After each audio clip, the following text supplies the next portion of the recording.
Right, so this is the third episode on my channel of something called Brutally Ranking, where we're going to have a point system at the very end to tally up all the points and put the game into a tier list. This series future will have many different episodes to try and find the best game, but today's game is going to be Marvel Rivals, so let's get into this! The battle starts in 5, 4, 3, 2, 1! Hey there guys, it's Barjilo, and today's video we're going to be brutally ranking the fuck out of games, and today's game is going to be Marvel Rivals. To keep it all a fair test, the game is going to be ranked on 5 different aspects: the gameplay, story, graphics, sound and music, and the price. So let's get into this.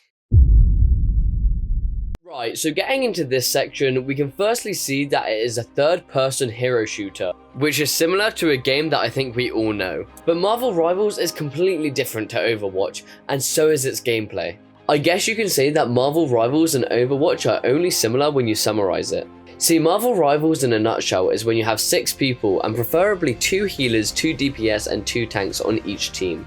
Then you either have to capture or move a point to a certain amount of time or space until someone wins. This might sound similar to Overwatch just because they're the same genre, but in my opinion it's not. But now having that out the way, I want to actually get into the gameplay. Firstly, I want to start off with the characters. In Marvel Rivals, you get loads of different characters based on the Marvel comics and the films that you get to play. Each character gets put into their own section of either a tank, DPS, or healer, with my personal favourite being a healer as I'm a cloak and dagger main. At the current update I'm on, they have only just released The Thing and Human Torch, totaling to 37 characters. But with the gameplay of each character, it all differs into the 3 different sections that I mentioned earlier. Starting off with the first section of characters is going to be healers. As I said at the start, I'm a cloak and dagger main, which means I'm a healer, but I do damage when I can. That's what allows me to enjoy playing as the healer. I may have to support everyone and keep up with everyone else's health and healing, but if there's no one to heal, I can still have fun trying to be the hero or trying to get MVP. But trying to get MVP as a healer, it took me roughly 40 hours and it was such a pain. But the gameplay with healer can be enjoyable depending on who you play and how much abuse you get from your teammates. Because if you forget to heal them for 1 second and they die, they're gonna blame you for everything that happened to the team. But apart from the abuse, gameplay as a healer is so enjoyable, and I do recommend it if you don't play a healer much.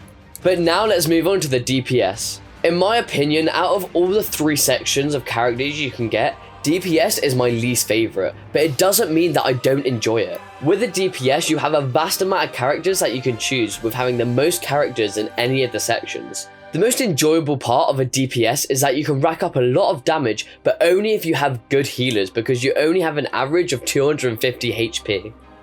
But if having good healers is the enjoyable part, then you can probably guess that the least enjoyable part is when you have bad healers. The problem is with bad healers is that if they can't support you and heal you, you only have an average of 250 health, and you'll keep on dying and wanting to just hate yourself. Especially if you're playing Black Panther, Iron Fist, or Spider-Man, as you just die so quickly.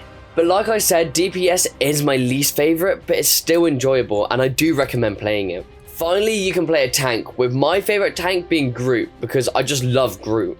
But as a tank, you just don't do any damage. Instead, you're taking the damage for others so people can try and get to the point whilst you push through. But every character has a downfall, and tank is similar to DPS. See, with a tank and DPS, it's only enjoyable when you have a good healer or when you don't have a Wolverine trying to beat your ass every 10 seconds.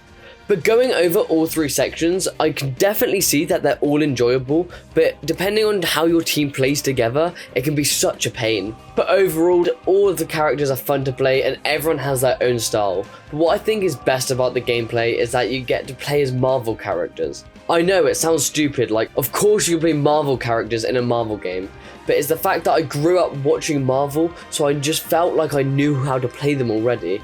I already felt that nostalgic feeling of watching the films as a kid. But ending this section, I'm going to give the gameplay a 9 out of 10. So for this section, I usually go quite deep into a lore of a game. But to be honest with you, Marvel Rivals lore isn't that good. I mean, I've seen so many Reddit posts saying that it is boring to get into and it's not that good right now. And I feel like there's 2 reasons for this. My first reason being, the lore isn't really forced upon you to learn, and to be honest with you, even if it was, I wouldn't even want to know about it. Also, I guess kind of Marvel gurus, if that's what you can call them, would try and fact check all of these, and I feel like that's a lot on Marvel. Also, my second reason being, the game's already about, I'd say, 4 months old, so it's quite new, which means they haven't really had the time to focus on the lore right now, and they're trying to focus more on getting the actual game out to the people, and not the lore. But actually now getting into the lore, I tried to research so many things and I just couldn't find a way to summarize it. So what I've decided is to let ChatGPT do its thing and let's try and see if we can summarize it from there. So what I've come up with is that in Marvel Rivals, the convergence of multiple universes stems from a clash between Doctor Doom and his 2099 counterpart, resulting in time stream entanglement. This cataclysm, I think that's how you say it, no, I don't know how to fucking speak, but merges various realities, forging new worlds and intertwining the destinies of heroes and villains across multiverses. Players navigate the chaotic landscapes, assembling teams rostering from 37 characters, including iconic figures like Spider-Man, Iron Man, Captain America, Wolverine, Black Widow, and the Fantastic Four, to engage a strategic 6v6 battle.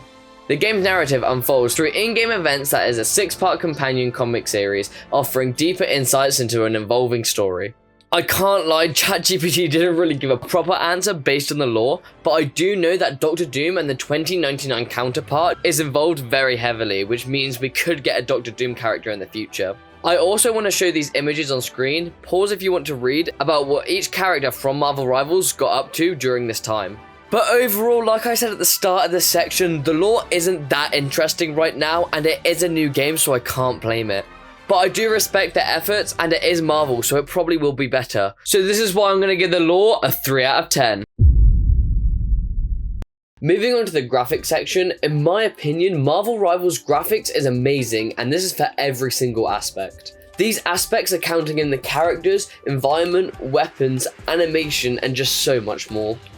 But in my opinion, I also have to take in consideration that the game was made in 2024. That doesn't doubt its amazing graphics, but the thing is, other games made in 2024 and even in previous years have just as good or even better graphics. These games are like Elden Ring, Baldur's Gate 3, Horizon Forbidden West, and just some others. But the main difference between Marvel Rivals and a lot of amazing graphics games is that it's a hero shooter, but this can be debatable on which game has the best graphics. But going in further with Marvel Rivals graphics, I want to talk on the characters and the mass amount of detail that is put into them. With each character, you are able to tell how well they have been worked on and the sheer amount of detail put into them. From one of each 37 characters having their own special abilities and each of their own endings with getting an MVP. But adding some cons onto the graphics, some skins and animations do cost money to buy, but this is more for the price section. I want to talk about the graphics in the environmental aspects and how they have done so well for the game. At this current period of time, Marvel Rivals has 10 different maps in the game, but as Marvel Rivals has maps instead of an open world game, they should be able to make better graphics. The reason for this is that they're working on such a smaller scale compared to an open world game where they have to make loads of environmental aspects but can't focus on small details. With Marvel Rivals, they should be able to focus on small details and enhancing the graphics.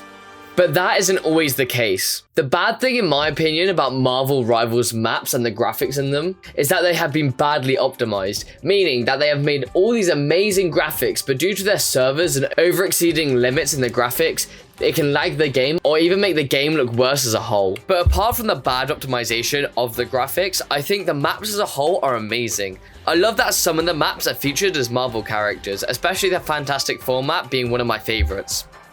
I also just want to mention the animation and the detail that has gone into Marvel Rivals. You can really tell the developers have put so much effort into this game. The one problem making this whole section at first is that Marvel are mainly making this game just to make money off people, and they can hire the best developers because they have the money. But with these developers, they really seem like they have put their efforts in, but I'm scared for the future as they have all just been laid off. But overall for the graphics section, this is going to get an 8 out of 10. Music and sound in Marvel Rivals has been made very well, but due to it still being a new game, it's nowhere near as popular as other games' OSTs. I think when splitting the sound and music into two sections, sound definitely comes out on top. But you might be wondering, why do I think this? Well, starting off with sound, I first want to clarify that the sound in this game will be a mix of narration, character voice lines, and just overall sound effects. With the narration of Marvel Rivals, this is mainly a woman at the start giving you pre-talk, a countdown, and mainly all the highlighting events and stating objectives. But they didn't make this just a normal voice actor, they used one of the characters from the MCU. This character being Galacta. But I wanted to know why they chose her. And doing a bit of research, I couldn't find anything relating to lore. But I did research, and some theories said that apparently female characters just sell more. And if you're one of those people who spent money or just to grind a skin to get a more attractive person, then you're just weird. Unless you get a character with like the Thing having no clothes on, then that's kind of bad, you know. But the main sound effect I love from Galacta is just the pre-game comments, and especially the countdown, because this just gets you in a mood to battle. But enough about Galacta. Next, for the sound effects, I do like how they have individual voice actors for each hero and giving them voice lines, unless they did this with all AI. And I also want to add on top of that is the iconic ultimate voice lines, because if you're being solo ulted or just ulted from the other team, you want to kill yourself with these voice lines, but they are just so catchy. Overall, for the sound effects section, I think it's done very well, and I'm going to give it a 9 out of 10. Now let's move on to the music. So moving on to the music, the OST in Marvel Rivals isn't very well known compared to loads of other games' OSTs, but that doesn't mean it's terrible. See, listening to the OST, it does have some good songs in there, but I can see why a lot of people wouldn't recognize them and they go very unnoticed. I mainly think this is due to the genre of the game. As I said before, Marvel Rivals was a hero shooter, and if you've ever played hero shooters, you know they can be very intense with like a million colors popping out of you like some psychedelic trip, and with all these voice lines and sound effects too, it's just so much. So having all these aspects of the intensity of the graphics, sound effects, and just the overall fighting, the music can easily be overlaid or unseen. Another reason why I think the music can go unseen is because hero shooters are very competitive, no matter what game mode you play. And if people would like to be competitive, they like to listen out for the sounds just to hear the enemies so they can try and strategize or just kill them. This can also be seen in games like Fortnite and Call of Duty. And what all these games have in common is that their OSTs aren't that popular because of this competitive side. Like, I don't remember hearing some no fancy like dancing song when I was playing Fortnite, do you know what I mean? But this doesn't mean the OST is necessarily bad just because it has a competitive side, but it just means that it's easier for competitive players to actually play the game.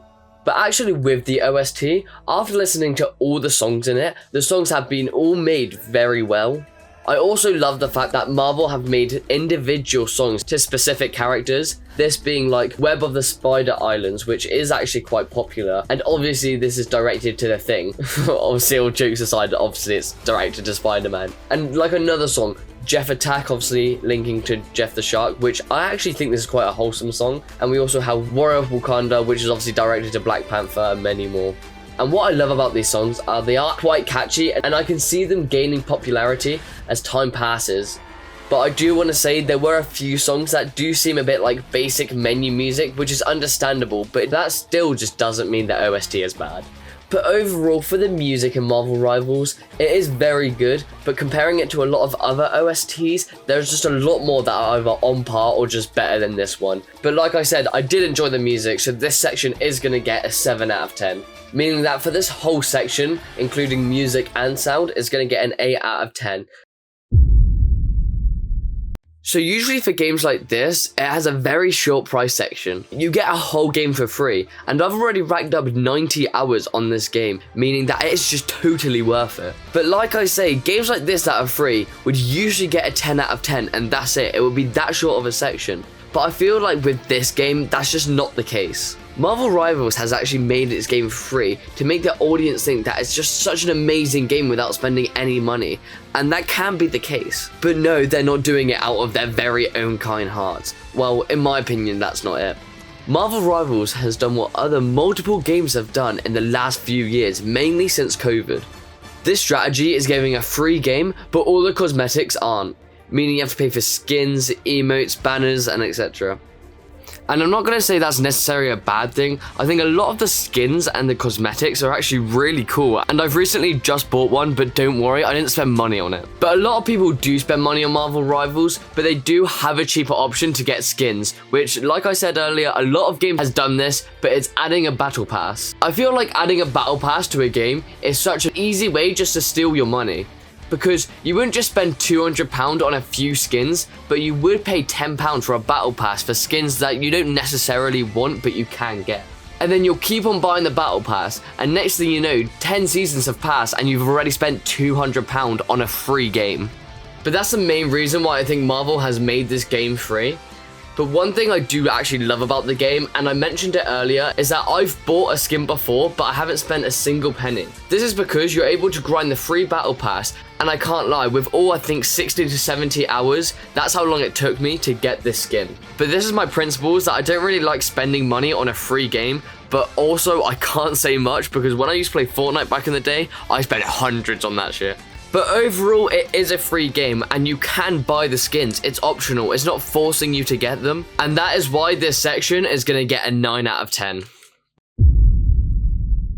So now having all the results, let's put the game into a tier list. The games we have already ranked before, we can see is Lethal Company, which is at a B, and Baldur's Gate, which is an S. I feel like it's a struggle putting Marvel Rivals between an A and an S because I feel like it deserves one of those spots. See, it deserves an S for the amazing gameplay, especially for it being a free game, but also an A due to the in-game prices and the lore being not so good. So for now, I'm gonna put it in A tier.